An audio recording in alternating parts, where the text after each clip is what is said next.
Alright, we've got the Trimble S7 and I'm going to show you how to orientate using the TSC5 or pinpoint a target without looking through it. So we've got our normal map view that we are used to with the S7. We can go to the video, you can tap and it will point to that spot.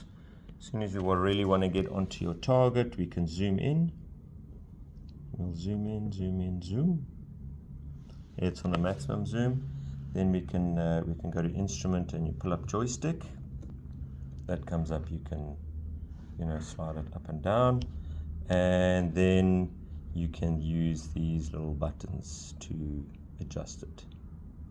If you need to make big adjustments, we can increase the speed, and if we do that, you'll see it does a big adjustment, and then we'll go back down again.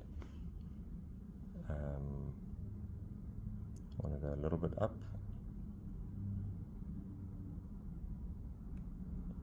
And we'll just tap there until I get close. So yeah, the way to do it is just kind of get it as close as you can by just tapping on the target, and then use the little joystick to pinpoint it exactly on the target. And yeah, and then we can zoom out, just kind of give an idea of where we're at.